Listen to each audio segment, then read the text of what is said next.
moving right along in the Gospel of Luke and Luke's telling of the life of Jesus.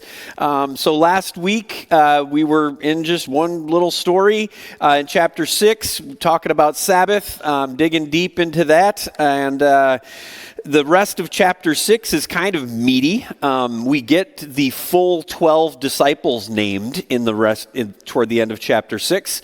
And one thing you'll notice if you had read it, that you don't see Mark or Luke in that list. That yes, they have Gospels attributed to them, but Mark and Luke were not part of the 12. So just a little trivia, if you ever, that shows up on Jeopardy and things like that sometimes. So just trying to help you out. The other big thing that happens at the end of Luke 6, which gets skipped over way too much in our liturgies and our, whatever you call these things, lectionaries, is what's called the Sermon on the Plain, not the airplane, but like flat land. There were no airplanes in this time. And the reason it gets skipped over is that in Matthew, we have the Sermon on the Mount, which is this big teaching, this 3 chapters of teaching that Jesus does. It's incredibly powerful. And I meant to bring this in, but I forgot. It's a core teaching in Christianity. Particularly the Mennonites hang on it like crazy. I also hang on it like crazy, and I was going to bring in my old Bible. I use a digital tool now, but like the Sermon on the Mount in my previous Bible literally started to disintegrate. That's how much I was in it. Like the pages were just falling apart. So that's the Sermon on the Mount. But Luke has the Sermon on the Plain, which gets skipped over too much because it is distinct. It is not the same teaching, even though it's similar. You have the Beatitudes in the Sermon on the Mount, which are blessed are the poor in spirit and things like that. Well, what Luke does, it also has blessed are those who hunger and thirst for righteousness. What Luke does is he just says blessed are the poor, not blessed are the poor in spirit. He has blessed are the hungry, not those who hunger and thirst for righteousness. He says blessed are those who weep, for they will laugh, rather than those who grieve, for they will be comforted. And I think one of the other big ones is that he also ends his Beatitudes with woe to the rich. So it's a very kind of startling sort of words for people who live in cultures like ours. Sorry, I'm just like this. This really is the sermon before the sermon, but I think it's important to get to. It's very startling for people who live in cultures like ours because we tend to be a little bit more on the affluent end. So it feels jarring to us, but it's good news for the poor, which is what Jesus said he came to do. After that, he heads up to Capernaum, which is a big city in the region of Galilee, and that's where our story takes place today, and I believe Mary is our scripture reader.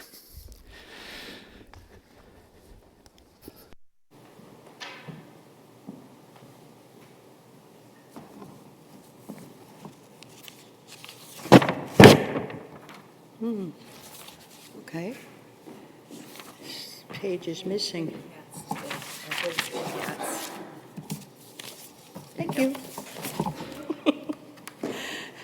Luke 7, 1 through 17. After Jesus had finished all his sayings in the hearing of the people, he entered Capernaum. A centurion there had a slave whom he valued highly and who was ill and close to death. When he heard about Jesus, he sent some Jewish elders to him, asking him to come and heal his slave. When they came to Jesus, they appealed to him earnestly, saying, "He is worthy to have you do this for him, for he loves our people, and it is he who built our synagogue for us." And Jesus went with them. But when he was not far from the house, the centurion sent friends to say to him, "Lord, do not trouble yourself, for I am not worthy to have you come under my roof. Therefore I did not presume to come to you, but only speak the word, and let my servant be healed. For I also am a man set under authority, with soldiers under me, and I say to one, 'Go,' and he goes, and to another, 'Come,' and he comes, and to my slave, 'Do this,' and the slave does it." When Jesus heard this, he was amazed at him, and turning to the crowd following him, he said, "I tell you, not even in Israel have I found such faith." When those who were sent returned to the house, they found the slave in good health. Soon afterward, he went to a town called Nain, and his disciples and a large crowd went with him. As he approached the gate of the town, a man who had died was being carried out. He was his mother's only son, and she was a widow, and with her was a large crowd from the town. When the Lord saw her, he was moved with compassion for her and said to her, "Do not cry." Then he went forward and touched the bier, and the bearers stopped. And he said, "Young man, I say to you, rise." The young man sat up and began to speak, and Jesus gave him to his mother. Fear seized all of them, and they glorified God, saying, "A great prophet has risen among us, and God has visited his people." This word about him spread throughout the whole of Judea and all the surrounding region. All right, thank you. So here we have two stories. They're very different in some ways. They're very similar in others. Luke puts them right next to each other. He likes to do this sometimes. He puts two stories with two very different people at their core. And he does this, the scholars believe, because Luke wants us to compare the stories. So that's what we're going to do. Later on, in a few weeks, I believe, we're going to encounter something called the Lucan sandwich, which is a whole other device. And I'll just tease you with that one. You're going to have to stay tuned to find out what a Lucan sandwich is. But this is a Lucan pairing. And so we've got these two stories. In the first story, there, at the center of it is a Roman centurion, basically. He's looking for his slave to be healed, but he's really the one at the center of the story. And if you look at this Roman centurion's identity, first of all, he's a Gentile, which again is a big focus in the Gospel of Luke. He's a man of great power. He's a centurion, which means he oversees 100 soldiers. That word centurion is, connected to like the word century and all of that, meaning 100. So a centurion oversees 100 soldiers, so he's got some real influence there. He has social power, he has physical power, he has economic power. And he's got this Jewish slave who is near death, whom he loves. I think the word valued was in there. And this word has some ambiguity around it. But it appears, especially in the way it's playing out in this story, that this doesn't just mean that this slave was like a good slave who did what he was told.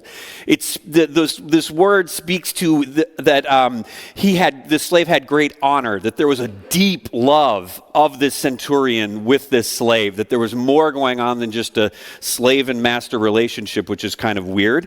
I also just will throw out, there is a queer interpretation of this story that believe that the centurion and the slave were actually in a romantic relationship with one another. There is some in there to support that, not a ton, but there's also nothing to refute it, so why not?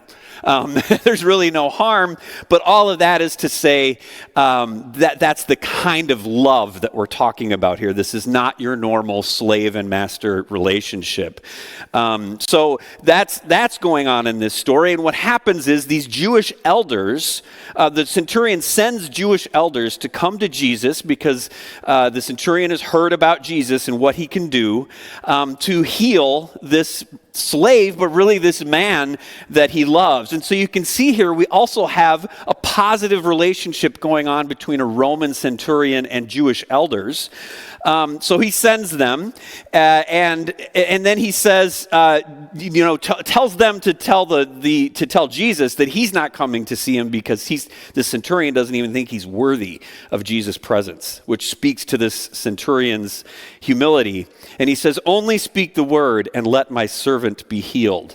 Now, if any of you grew up in a Catholic tradition, those words might sound familiar, and you may not know why, but it's part of the Eucharist in the Catholic Church. These words are part of the Eucharist liturgy, where it says, "I am not worthy to receive you, but only say the word and I shall be healed," is in the Catholic Eucharist liturgy.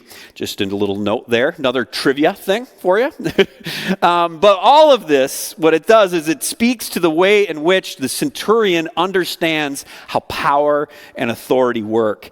And he uses that to connect with Jesus when he says, "I too am a person of authority. I know how it works."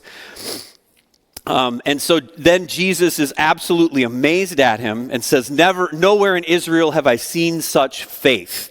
Now you would think the way things go in the Gospels, that this would be a moment that would incite anger and ire toward Jesus. How dare you say that? There's nothing in there that shows that anybody's upset about this.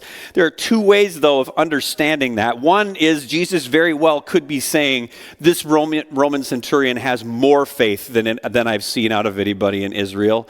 There's another one, though, where it could be understood that he is saying, this man has a kind of faith, a type of faith like I've never seen in Israel. So that second one, that may be a reason why people weren't so upset, that he may not be saying it's better, but it's just different. It's a different kind of faith. We don't really know. Either way, Luke is speaking to a deep, deep faith of a Gentile Roman centurion. This is about as far from being an Israeli Jew of the time as you could be. In fact, this man is part of the oppression that Israel is experiencing, yet he is lifted up in a great, great way in this story. And nobody's mad at him. And nobody gets mad at Jesus either for saying these things. This is strange, because usually they get mad. And then we go right into this next story. Jesus leaves Capernaum, which is a bigger city, to go to Nain, which is like a small town. It's very, very distinct, a different kind of story, or a different kind of city, so we can see a different kind of story coming. And in this story, we don't have somebody who needs to be healed. Oh, and by the way, you heard in the story that the previous slave guy ended up just fine. He was okay. He got healed. He was good. But in this one, we don't have somebody who needs to be healed. We actually have a young man who's dead, and there's a funeral procession going on in this town. And this man is the son of a already widowed woman, and he's the only son. So here's where we have a big difference in identity. She's Jewish. She's likely not powerful at all, being a widow. She could have had some influence and power, but generally, a widowed woman had very little power, which is why the scriptures continually tell us to take care of them, because they don't have a lot of agency in their own life based on the culture of the time. So she's not powerful at all. She has likely no social or economic or physical power like the centurion does. She oversees no one. And with the death of her only son, she's likely not only not overseeing anybody, is utterly alone and vulnerable. And rather than, again, this story isn't somebody who's sick or ill or close to death. This is a man who's dead, and Jesus resurrects him, which is amazing when you think about it. Like, we read that and we just kind of let it go, like, no, there was a funeral procession going on, and now this man is alive, and it says that Jesus gave him to his mother, which is a powerful image when you think about the fact that this is an actual grown man. This isn't a child, but Jesus gives him to his mother. The question is, why does Jesus do this? No one asked him to. He just does it. The reason is right there in the text. It says, when he saw her, he had compassion on her. This word compassion is one of my favorites in the Greek texts. It's splagnizomai. Everybody say splagnizomai. It's a fun one to say, and it's fun to know. And what the word means is, yes, it does mean compassion, but its root word means, that I'm getting this right out of the Greek dictionary, the inward parts of a body, including especially the viscera, the inward parts, the entrails. This word compassion speaks to that feeling you have in your gut, in your body when you see somebody who's hurting. Have you ever experienced that? I know I have. I remember after Hurricane Katrina, I had two twins. They were less than a year old. And I was watching the coverage of it, and I saw this young woman just sitting outside of the football stadium in New Orleans, where there's a game being played today. And she's got these two twins, about my twins' age, just sitting out there. She's dirty, she's hungry, she's got nothing, and she's just weeping. And my gut hurt, because I could feel that as I had these young twins myself. This is a thing we know about, and this is what that word compassion means in the Greek text. When you see that, it's speaking to that depth of pain that we feel when somebody's hurting. And that's why Jesus resurrects this man, because he saw the pain on this widow's face and in her body, and was so moved by compassion, by his inward parts, that he couldn't not do something. So in the end here with these two stories, we have two people facing the loss of a loved one. Both of those people are healed. Both have a community around them. While this woman seems alone in some ways, she also has a crowd processing with her, so there is a community coming around her. And the curious thing about this story is there really is no conflict other than the needing to heal bodies, but there's no adversary, there's nobody angry. So what does it all mean, Paul? Well, I think it's actually something quite beautiful here, particularly as there's no adversary in this story. I think it exemplifies for us the universal nature of grief and loss. Everybody in both scenes sees the pain of another and comes around them. There's a community coming around somebody in pain. Your children's message was like so spot on. I was like, wow, we didn't plan that. It's exactly what this is about. The Jewish elders would normally not want to have anything to do with helping a Roman centurion. And a resurrection in the second story, that's the kind of thing that could actually get very difficult for Jesus, because if you can resurrect a body, that means all of these claims about being the Son of God and those kinds of things might actually be true. They would bring some credibility to him, which would threaten the power structures of the day. It's exactly what we see in the Gospel of John. When Jesus resurrects Lazarus, it's at that moment that the religious leaders say, we got to do something about this guy, and everything turns. But not in this story. No, everybody's celebrating the resurrection of this man and the fact that this woman is going to no longer be in the depths of this grief. No one is against anyone in these stories. Everyone is for the bereaved and the hurting. Doesn't matter who they are, who they work for, their age, their ethnicity, none of it matters. Everybody is for the one who's hurting. So these two wildly contrasting characters who really have nothing in common, a Roman centurion and a widow who's just lost her only son, actually do have something in common. They are both humans. Humans who are hurting deeply. And that is a universal thing. No matter who you are, every human at some point in their life feels that hurt, regardless of your identity. Nobody is immune from it.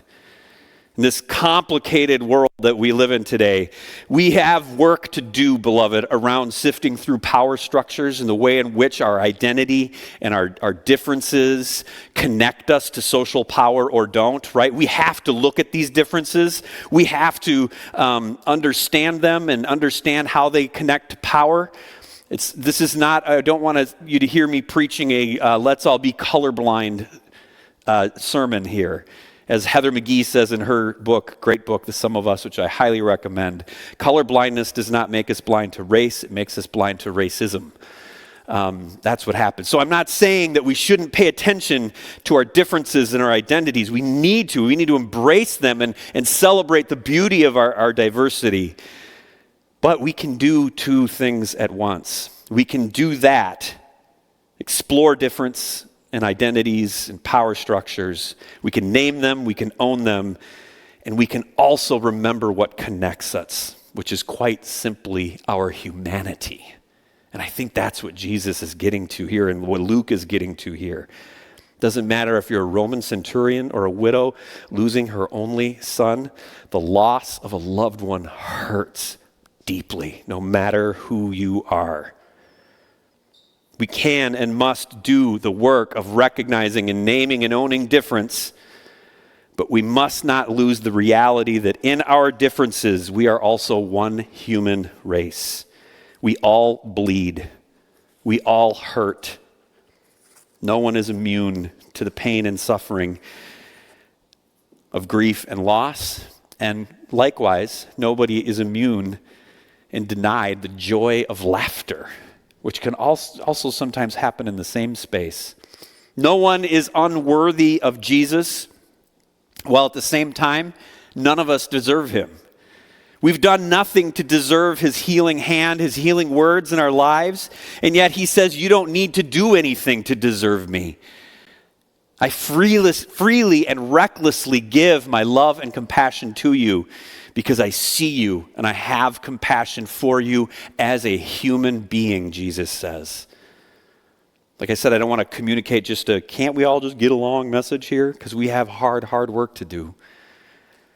But we must also never forget, never, ever, ever forget that the person across from you who is so vastly different from you is also a human being, and therefore worthy of love and compassion and healing. And they are worthy of dignity and grace, no matter who they are. Woe to us, lest we forget that. In these stories today, the universality of grief reminds us of this humanity.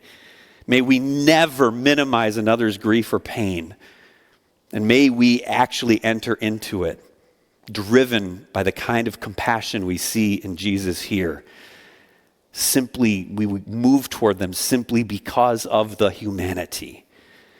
If the God of the universe can literally come into the humanity of it, then so too can and should we. May we never lose sight of the humanity, beloved. Let us pray. God, thank you for these stories and what they can call out. And in a world wrapped in fear and anger and othering, help us not to fall into that trap, to not bite that bait, that we might be filled with compassion for any and all humans in our midst. Amen. Beloved, let's stand as we're able to do so.